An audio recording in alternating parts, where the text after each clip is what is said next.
اس سال کا استقبال کرتے ہیں اپنے رب کے حضور دعاؤں سے، اس سے نیا سال ہمارے لیے برکتوں والا، رحمتوں والا، عافیت والا، اور جو ہمارے مشکلات ہیں اس کی آسانی والا بن جائے۔ اپنے ہاتھوں کو اٹھائیے اور دعا میں شامل ہو جائیے۔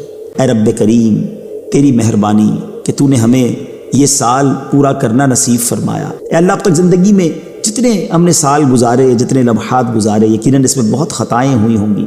اے کریم، تیرے دربار میں ہم التجا کرتے ہیں، اب تک جتنے گناہ کیے تمام صغیرہ کبیرہ گناہوں کو معاف فرما، ہماری خطاؤں سے درگزر فرما۔ اے اللہ، ہم سے ناراض نہ ہونا۔ رب کریم، اے رب کریم، ہم سے راضی ہو جا۔ اے اللہ، پچھلے گناہ معاف کر دے اور اگلی زندگی ہمیں نیکیوں والی گزارنے کی توفیق عطا فرما۔ اے کریم، تیرے خزانوں میں کمی نہیں، بہت سارے ایسے لوگ بھی ہمارے ساتھ دعا میں شامل ہوں گے جو بیمار ہوں گے۔ اے شفا دینے والے مولا، یہ اگلا سال ہمارے لیے شفا والا سال بنا دے۔ اے اللہ، حرمین کی حاضری کے لیے جو تڑپ رہے ہیں، یہ آنے والا سال ہم سب کو مکہ پاک اور مدینہ طیبہ کی حاضری نصیب فرما۔ اسی سال ہمیں حج بھی نصیب فرما۔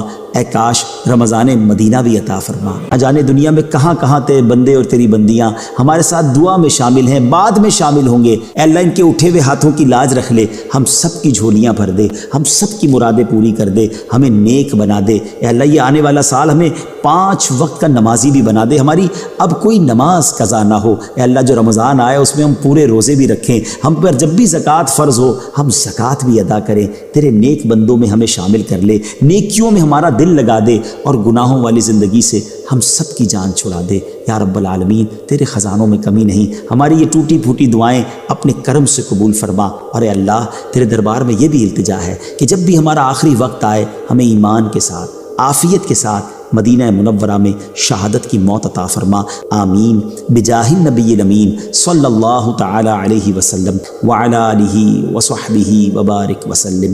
جب دم واپسی ہو یا اللہ، سامنے ہو روضہ رسول اللہ، اور لب پہ ہو لا الہ الا اللہ محمد الرسول۔